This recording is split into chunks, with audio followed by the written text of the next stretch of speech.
이명직 목사님의 그 설교를 살피는 시간으로 금요 심야 기도 시간을 보냈습니다. 30번째 시간이 오늘인데, 원래 수요일 예배 시간에 이명직 목사님의 설교를 강해하려다가 그 코로나 때문에 수요일 예배보다도 금요일 심야 기도 때 하는 것이 좋지 않겠나, 이런 생각에 금요일 심야 기도 시간에 우리가 은혜를 나누는데 벌써 30시간이 됐습니다. 강의를 준비하면서 또 시간이 흘러가면서 목사님이 설교하시던 그 1930년대 그리고 40년대, 50년대, 오늘 설교는 59년도에 하신 설교이거든요. 그 당시에 목사님의 사고방식, 그리고 가치관, 또 설교를 듣는 성도들의 모습, 이런 것들을 쭉 그려보면 참 많이 세상이 변했다, 이런 생각을 해봤습니다.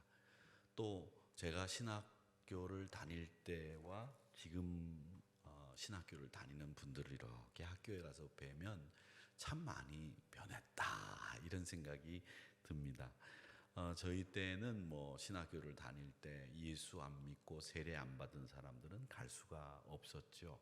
그리고 일반 학과는 없었고 거의 종교학과 학생들만 있었고, 그 가운데서도 가장 저희들이 말할 때 비종교적이다, 좀 신앙이 없다라고 하던 그 과가 교회음악과, 그 당시에는 종교음악과였는데, 이 종교음악과 여학생들은 이 신학교 학생들 같이 않게 옷을 입고 다니고 행동들을 해서 많이들 걱정들을 하면서 지 걱정은 못하고 남 걱정하면서 신학교를 다녔던 그런 생각이 납니다. 그런데 지금은 신학교에 일반 학과들이 생겨서 지금 우리 학교 총장님의 말씀을 빌자면 한 30% 이상이 교회를 안 다니는 그런 학생들이 신학교를 다니고 있기 때문에 신학교를 빨리 복음화해야 된다, 이런 얘기들도 지금 들리고 있습니다. 그만큼 많이 세상이 변했다는 거죠. 그리고 저희가 신학교를 다닐 때에는 세상이 어떻게 변할지도 몰랐고 참 어렵고 힘든 일들이 많았는데, 요즘은 신학교도 굉장히 많이 변했다, 개방됐다라고 할까요? 그런 생각이 들 때가 많습니다. 또 그때는 저희 학교를 다닐 때는 학생 때도 그랬지만, 저희 학교 다닐 때는 선배들이 말을 안 들으면 불러가지고 지금 그 본관 건물 그 위에 불러가지고 빠따를 치면 그냥 아무 소리 안 하고 빠따를 맞곤 했었습니다. 그리고 또 신학교를 다니면 같이 이제 기숙사에서 방을 쓰는데 꼭 이상한 그 선배들이 있어가지고 신입생들이 들어오면 그 신입생 옷을 자기가 입고 나가서 미팅하고 오는 그런 선배들이 있었습니다. 몇 분들이 그런 분들이 계셔가지고 아주 골치가 아팠어요. 그래서 나갈 때는 좋은 옷은 다 챙겨가지고 어디다 가방에다 넣든지 다른 방에다가 옮겨놓고 갔다 와야지, 이 주말에 집을 가면서 그냥 옷을 두고 가면 일주일 내내 옷이 없어요. 그 선배가 가져가서 입곤 어디다 벗어두고 왔는지, 이런 일들이 있습니다. 그런 선배들 중에서 한 5분 정도가 지금도 목회를 하고 계신데, 지금도 장로님들 옷 뺏어 입나, 이런 생각이 들 정도로 그런 생각이 들 때가 있습니다. 어쨌든 참 많이 변했다, 이런 생각을 하면서, 또 이명직 목사님 설교를 이렇게 보면서 제가 참 여러 가지 많이 감동도 은혜도 받고 좀 깨달음도 얻었는데, 그 이명직 목사님이 강직한 성품의 성격을 가지고 계신 분이셨습니다. 사진을 여러분 보셨는지 모르겠지만 우리 교회에 2번 오셔서 목회를 하셨습니다. 그래서 우리 백년사에도 이명직 목사님의 사진이 있으니까 여러분 한번 꼭 보시기 바랍니다. 수염이 이만큼 길러 있습니다. 지금 제가 수염을 기르면 어떻게 되겠어요? 이렇게 수염을 기르면서 수염을 만지면서 설교를 하는지 모르겠지만 목사님은 수염이 굉장히 이렇게 길었습니다. 그래서 두루마리를 입으시고 강직한, 그리고 안경을 쓰시고 강직한 성품으로 목사님이 설교를 하셨고, 또 아주 솔직하고 담백한 글들이 많이 있습니다. 당신의 죄를 당신이 저질 뻔했던 죄까지도 아주 상세하게 기록을 해두고 계시고, 또 그 부분에 대해서도 당신이 여과 없이 회개하는 이런 모습들을 우리에게 보여주고 있으셨습니다. 그래서 그렇게 고백하고 참여하는 글들을 쓰신 것을 보면 하나님 앞에서 너무나 솔직하고 정직하게 사셨던 분이구나, 이런 생각을 해봤습니다. 다음 시간부터는 저희들이 그 시인의 영성이라고 하는 제목을 가지고 시편 기자들이 탄식시를 하나님 앞에 올렸는데, 그 탄식시만 저희들이 쭉 추려가지고 어떤 탄식시가 있었는지, 그 탄식시는 아무래도 하나님 앞에 자기의 고충이나 어려움을 아뢰면서 기도했던 내용들이고 찬송했던 내용들이기 때문에 힘들고 어려운 분들에게는 격려도 될 수 있고 하나님의 위로도 받을 수 있지 않을까 싶어서 금요일 기도 시간에는 이 탄식시를 중심으로 해서 우리들이 은혜를 좀 나눠야 되겠다, 이런 생각을 하고 있습니다. 오늘 제가 살펴볼 이 설교는 1959년도니까, 그러니까 6.25 전쟁이 끝나고 난 뒤에 한 6년이 지난 그때에 하신 설교로 독립문교회, 우리 교회에서 하신 설교로 보여집니다. 우리 교회에서 설교했다는 말은 없지만 1959년 8월과 9월 사이에 한 설교, 이렇게 돼 있는데, 그때 저희들이 이렇게 연감을 보면 이명직 목사님이 어디 심우하고 계셨느냐면 독립문교회 주임, 그때는 담임 목사라고 안 했고 주임 목사라 그렇게 불렀습니다. 그리고 59년도 때는 교인들이 목사를 청빙할 때가 아니고 이 목사님들이 어느 교회가 비면 네가 가라, 그래서 가던 때입니다. 그러니까 우리가 63년도까지는 계속 이 감리교와 같이 감독제도였기 때문에 교인들이 목사를 청빙하는 게 아니라 목사님들 회의에서, 감독회의에서 네가 독립문교회 가라, 그러면 가는 겁니다. 그래서 아마 이명직 목사님이 2번씩이나 우리 독립문교회에 오셔서 목회를 하셨는데, 그 당시에는 주임 목사였다, 이렇게 불렀기 때문에 아마 우리 교회에서 설교를 하시지 않았을까. 그리고 우리가 살펴본 설교 가운데서도 목사님이 이 독립문교회에서 여러 번 설교를 하셨을 것이다 라고 추정이 됩니다. 그리고 목사님은 이 독립문교회에 대한 여러 가지 생각들을 많이 가지고 계셨는데, 목사님이 상해 성결교회 가셔서 그 상해 성결교회가 독립문교회 권사님 그리고 사위가 개척한 교회였다는 말을 언급함으로 해서 독립문교회에 대해서 목사님이 아주 잘 알고 계신 것을 우리에게 보여주고 있습니다. 그러니까 목회를 하셨으니까 독립문교회가 어떤 교회였고 독립문교회가 상해 성결교회를 개척했다라고 하는 것을 우리에게 말씀해 주신 거죠. 우리는 뭐 북한보다도 나중에 상해, 지금 여러분 우리 상해는 갈 수 있지 않습니까? 이제 상해 어디쯤인지 이거에 대한 기록이 남아있지 않지만 저희들이 활천을 뒤지면 상해 어디에 성결교회가 있었을 거다 이렇게 생각이 들어서 다음번에 한 번은 우리 장로님들과 상해에 그 자리를 가서 여기가 독립문교회가 상해 성결교회를 개척한 자리다. 그래서 임시정부 청사도 우리가 가보고 거기다가 말뚝이라도 꼽아놓고 와야 되지 않나, 막 이런 생각도 저 혼자 웃으면서 해봤습니다. 나중에 뭐 누가 하든지 간에 상해에다가 우리 성결교회를, 독립문교회가 개척했던 그 성결교회를 다시 개척해야지 하는 그런 생각을 담임 목사로서 했었습니다. 자, 이 설교, 오늘 59년에 했던 이 설교는 백성아, 내 백성아, 그 가운데서 나오라고 하는 우리 요한계시록 18장에 나오는 오늘 읽은 말씀을 중심으로 제목을 잡은 내용입니다. 4절 말씀에 보면 또 내가 들으니 하늘로부터 다른 음성이 나서 이르되 내 백성아 거기서 나와 그의 죄에 참여하지 말고 그가 받을 재앙들을 받지 마라. 거기 있다가 벌 받지 말고 빨리 나와라, 이 말씀을 하고 있는 겁니다. 그래서 거기서 나와 그 죄에 참여하지 마라. 우리가 가지고 있는 성경은 말씀이 좀 바뀌었죠. 내 백성아 거기서 나와 그의 죄에 참여하지 말고라고 되어 있습니다.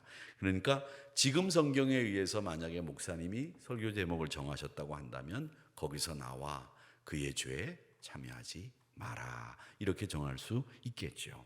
자, 그러면 우리가 거기서 나와인데 어디서 나와야 되느냐라고 하는 것을 생각해 보셔야 되겠는데, 목사님은 제일 먼저 거기서 나와야 되는 데가 어디냐, 거기가 어디냐, 세상이라고 보셨습니다.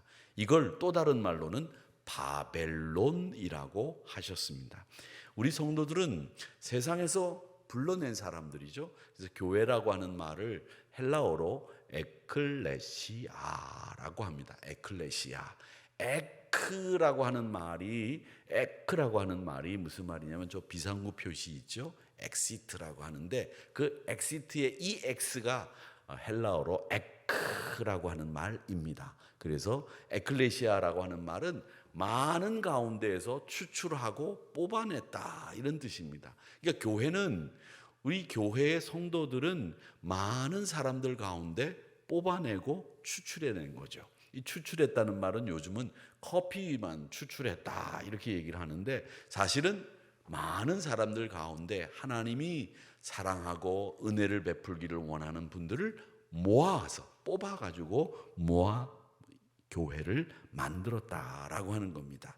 요한복음 15장 19절 말씀에 보면 너희가 세상에 속하였으면 세상이 자기의 것을 사랑할 것이나, 세상에 너희들이 속했다면 세상의 것을 사랑할 것이겠지만 너희들은 세상에 속한 사람들이 아니다. 도리어 내가 너희를 세상에서 택하였기 때문에, 내가 너희들을 세상에서 뽑아냈기 때문에 세상이 너희를 미워한다 이렇게 말씀하셨습니다. 그러니까 여러분들을 우리 주님이 뽑아내서 교회의 성도로 만들었기 때문에 세상이 우리와 다르다라고 생각하고 너희를 미워한다는 겁니다. 그러니까 우리는 세상으로부터 예수님의 제자가 되고 예수님이 택하신 까닭에 미움을 받게 되어 있다라고 하는 말씀을 하신 겁니다. 그러니까 우리는 세상에 살고 있습니다. 우리가 세상에 살고 있는 건 분명합니다. 그러나 우리는 세상에 속하지 않은 사람들입니다.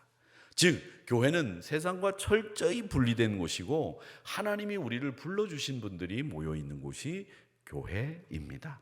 고린도전서 1장 9절 말씀을 우리가 한번 같이 읽어보도록 하겠습니다. 길지 않으니까 시작. 너희를 불러 그의 아들 예수 그리스도 우리 주와 더불어 교제하게 하시는 하나님은 미쁘시도다. 아멘. 우리 하나님은 그렇게 좋으신 분이라는 거예요. 신실하신 분이라는 거예요. 왜? 우리를 그리스도 우리 주와 더불어 교제하게 하시고 또 우리를 불러주셨고 또 우리를 사랑하시는 까닭에 우리 하나님은 미쁘신 분이다 이렇게 말씀을 하고 있습니다. 그러니까 교회가 세상과 어우러지는 모습은 여러분 머릿속에 한번 생각해 보세요. 노아의 방주를 제가 지난 주일날 설교했었는데 이 노아의 방주 얘기를 한번 생각해 보십시오. 홍수가 났습니다. 물이 정말 크게 홍수가 나서 물이 온 세상에 가득 찼어요. 그런데 노아의 방주는 그 물 위에 떠올랐습니다. 그 방주 안에 있는 성도들입니다. 여러분들이 물 속에는 들어가지는 않지만 그 물 위에, 노아의 방주 속에 들어가 물 위에 떠 있는 것, 그 상황이 우리 교인들의 상황이라고 보시면 됩니다. 그래서 여러분들은 물 위에 물과 함께 있지만, 세상과 함께 있지만 물속으로 들어가면 어떻게 됩니까? 죽습니다. 물속으로 들어가면 침몰하는 거예요. 그러니까 여러분은 세상으로 들어가면 침몰하는 거예요. 세상과 더불어 살지만 우리는 노아의 방주에 있는 것처럼 그 물 위에 떠서 세상과 함께 더불어 있지만 물 위에 떠서 하나님의 은혜 가운데서 거하는 사람들이 여러분들이라고 하는 거죠. 그래서 세상과 교회와의 관계를 생각할 때는 노아의 홍수와 방주를 생각하십시오. 우리가 물 가운데 있기는 하지만 그 방주 가운데 있으면서 물 위에 떠올라 우리는 살고 있는 거죠. 물속으로 들어가면 안 된다는 거죠. 이게 우리 성도들이 세상과 교회와의 관계를 정립하는데 가장 좋은 이미지입니다. 그렇게 생각하시면 됩니다. 우리가 나와야 할 곳은 그렇기 때문에 물에 침몰하면 안 되고 물속으로 들어가면 안 되고, 물속으로 들어갈 때는 목욕탕 안에서만 들어가세요. 아시겠지요? 그렇게 들어가시고 나머지는 왜 안 웃으세요? 좀 웃으시지. 아이 참네. 이 지금 졸리고 힘들 때잖아요. 그러니까 제가 웃으라고 얘기했으면 안 웃어도 그때는 목사를 내가 목사님 때문에 웃는다. 하하하 웃어주세요. 아셨죠? 우리 장정진 장로님만 웃어주셔요. 장정진 장로님 감사합니다. 최고이십니다. 우리 장로님들이 역시 최고야. 다른 분들은 안 웃어. 지금 웃으라니까 막 웃는 척하고 마스크 벗고 감사합니다. 어쨌든 여러분 물속으로 들어가면 안 됩니다. 그리고 세상과 교회를 생각할 때는 항상 이 방주, 노아의 홍수와 방주를 생각하면서 세상과 교회와의 관계를 이야기하고 이미지를 가지고 계셔야 됩니다. 이명직 목사님은 그렇게 나와야 할 곳은 세상입니다 라고 얘기를 하면서 그걸 또 구약 성경에 어디에 비교를 하는고 하면 바벨론 포로 생활을 했던 이스라엘 사람들과 비교를 하고 있습니다. 바벨론 포로로 끌려가서 그곳에서 포로로 생을 마치는 게 아니라 그곳에서 나와서 가나안까지 와 그 가나안에서 하나님을 마음껏 예배하고 하나님 앞에 충성을 다하고 헌신을 하는 그 이스라엘 사람들이 되는 것 같이 우리도 바벨론으로부터 나와야 된다. 그렇게 말씀을 하셨습니다. 그러면서 목사님 이야기를 쭉 이렇게 보면 말이죠. 목사님이 이 공산주의, 유물론에 대해서 아주 맹렬하게 막 이렇게 설교를 읽어보면 이렇게 거칠게 또 그리고 강한 어투로 말씀하시는구나라는 게 느껴질 정도로 그런 말씀들을 많이 해두셨습니다. 그러면서 뭐라고 말씀하시는가 하면 유물론은 물질이 가장 소중하다고 생각하는 사고방식이라고 하죠. 그리고 이 유물론은 모든 것을 다 물질로 보는 거예요. 영이나 혼이나 정신이나 가치 이런 거 따지지 않죠. 오직 물질 요것만을 가장 소중하고 그것만 있는 세상으로 보는 게 유물론인데 이게 누구냐? 공산주의 사상입니다. 그 물질만이 있는 세상에서 세상처럼 말하는 이런 세상과는 우리가 엄격하게 결별해야 된다. 그러니까 이 공산주의 사상하고는 여러분 우리 기독교는 어울릴 수가 없어요. 그러니까 우리 이 기독교인들은 자유민주주의 사회에서 뿌리를 내리고 자유민주주의 국가에서 아름다운 신앙생활을 할 수 있는 거죠. 공산주의 사회에서는 유물론, 물질만 하는 이런 세상에서는 우리가 신앙생활을 할 수 없다는 거예요. 여러분 분명히 기억하셔야 됩니다. 자유를 주신 아버지 하나님이 우리에게 허락하신 가장 적합한, 그게 완벽하지는 않지만 가장 적합한 제도는 자유민주주의 제도예요.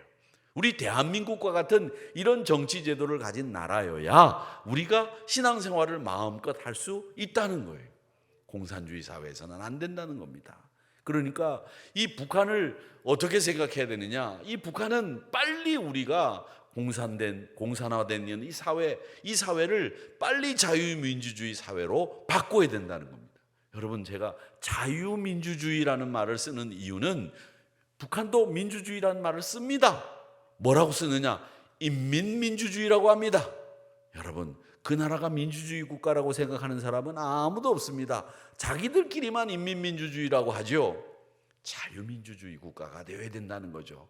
누구에게나 자유가 허락되고 누구에게나 자유를 마음껏 향유할 수 있는 이런 국가가 되어야 되고, 그런 나라가 기독교 신앙을 지켜나가고 기독교 신앙을 지키는 사람들은 그런 나라를 만들어야 된다. 저는 분명하게 그렇게 말씀드리고 싶어요. 그러니까 여러분 우리가 가지고 있는 장점, 우리 믿음의 선배들이 이 자유민주주의 국가를 만들고 우리가 3.1 만세운동을 벌였던 것은 이런 나라여야만 신앙 지킬 수 있다 이런 생각을 했기 때문에 여러분 그렇게 하신 거예요. 왜 유물론이 나쁘냐? 유물론이 나쁜 이유는 가장 나쁜 것 중에 하나가 뭐냐? 인간을 도구처럼 하기 때문에 그렇습니다. 여러분, 인간은 도구가 아닙니다.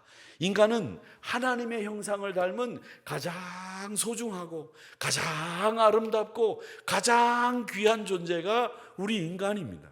하나님의 형상을 닮았기 때문에 그래요. 여러분 한 분 한 분이 다 하나님의 형상을 닮은 분들이에요. 얼마나 소중한 분들입니까? 누구도 무시받을 수 없고 누구도 버림받을 수 없고 누구도 이하도 이상도 없는 똑같은 하나님의 형상을 가진 분들이 바로 우리 사람이에요. 그래서 온 천하를 다스리라고 우리에게 그 권한을 주신 거라는 거죠.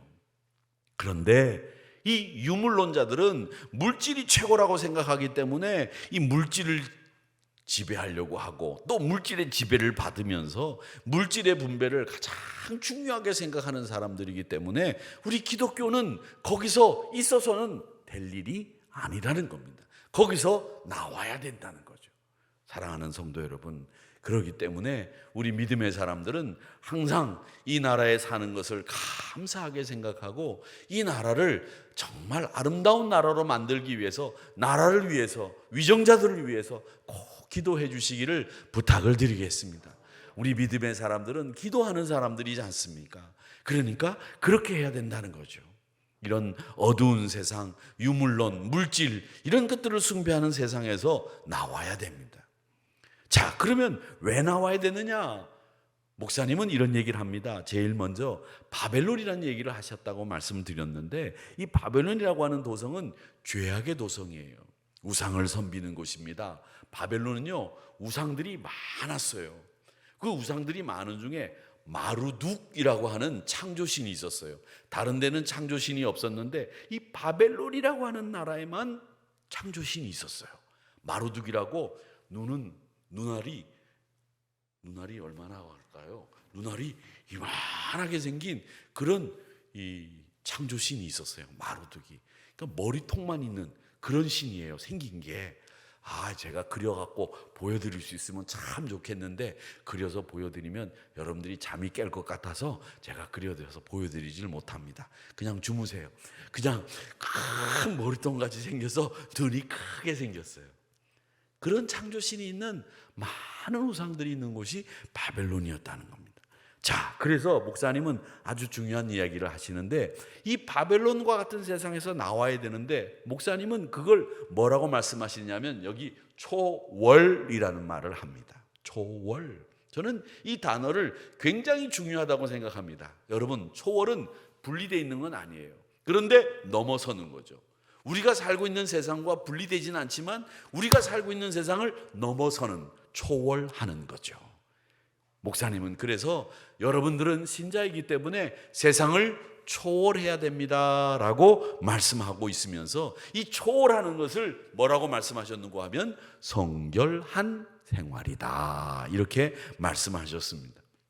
그러면서 이 초월한 성결한 삶을 가장 잘 나타낸 말씀이 시편 1편 1절의 말씀이라고 하셨습니다. 우리가 시편 1편 1절 말씀을 같이 한번 읽어보겠는데 제가 읽어보겠습니다. 복 있는 사람은 악인들의 꾀를 따르지 아니하며 죄인들의 길에 서지 아니하며 오만한 자들의 자리에 앉지 아니하고. 이게 세상을 초월하는 신자들의 삶이다라고 그렇게 말씀하셨습니다. 이게 성결한 삶이다라고 말씀하셨습니다. 여러분, 그래서 이명직 목사님처럼 이렇게 생각하신다고 한다면 누가 야, 너 성결교회 다니는데 성결이 뭐냐? 이렇게 물어보시면 시편 1편 1절을 말씀하시는 거죠. 성결한 생활은 어떤 건지 알아? 성결한 생활은 악인들의 꾀를 따르지 않는 거야.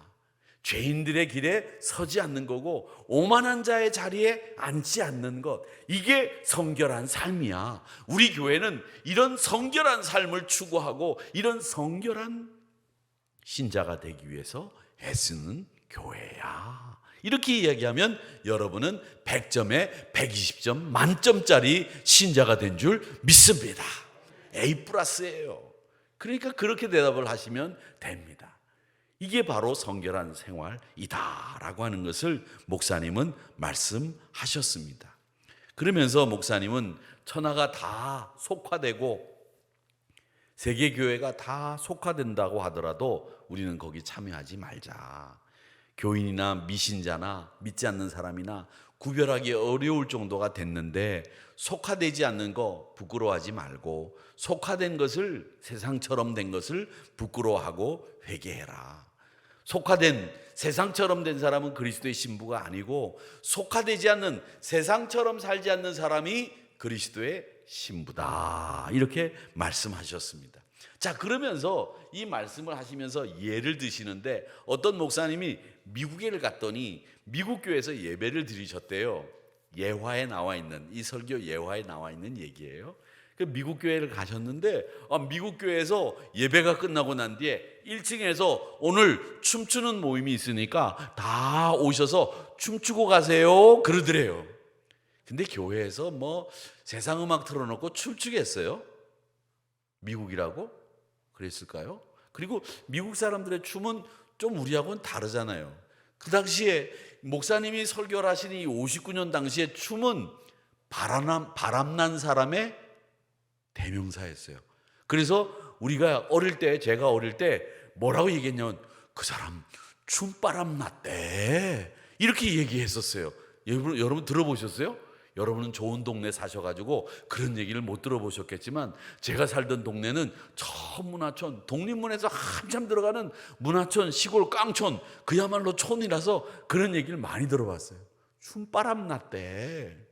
그리고 아침에 일어나면 그 집이 야반도주 했대. 그 빚지고 도망가는 거예요. 어디로 갔는지. 그렇게 된 일들이 많았어요.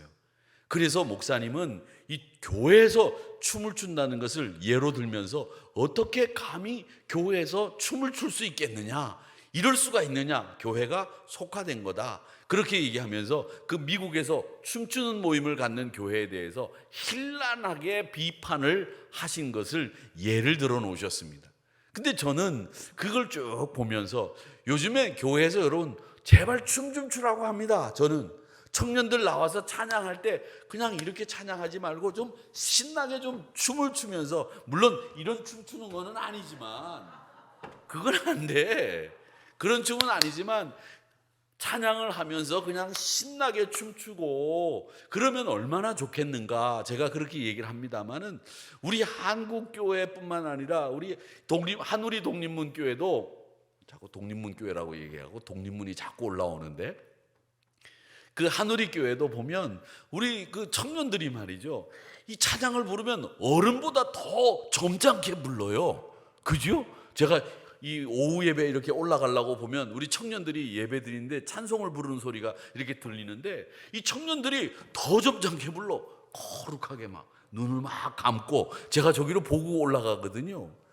그리고 청년들이 좀 활발하게 좀 신나게 저한테 목사님 저 청년 예배 드릴 때 이 좀 의자 좀 확 치우고 여기서 저희들이 좀 춤추면서 막 뜨겁게 찬양하고 무릎 꿇고 좀 기도하고 말이죠, 이렇게 하게 좀 의자 좀 치워주세요, 이런 말 했으면 좋겠는데 그냥 뭐 점잖게 이렇게 찬양을 불러서 우리 교회 청년들이 더 점잖다, 이런 생각이 듭니다.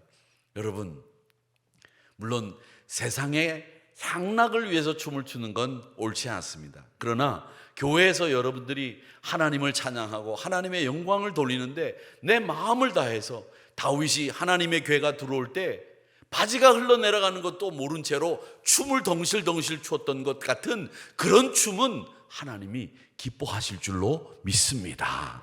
그래서 우리가 바라보는 시각하고 목사님이 바라보는 시각하고는 좀 다르구나라는 생각을 했습니다. 앞서 말씀드린 것처럼 이 설교는 59년도에 하신 설교이기 때문에 아마 이명직 목사님이 독립문교회 주임 목사로 심호하시던 때 우리 교회를 향해서 하셨던 설교일 것으로 저희는 추정하고 있습니다. 모르긴 몰라도 그때 설교가 아닐까 싶어서 올해 이명직 목사님의 설교 마지막 설교를 30번째 설교를 여러분들에게 전해드리면서 이 설교를 택해서 묵상했습니다.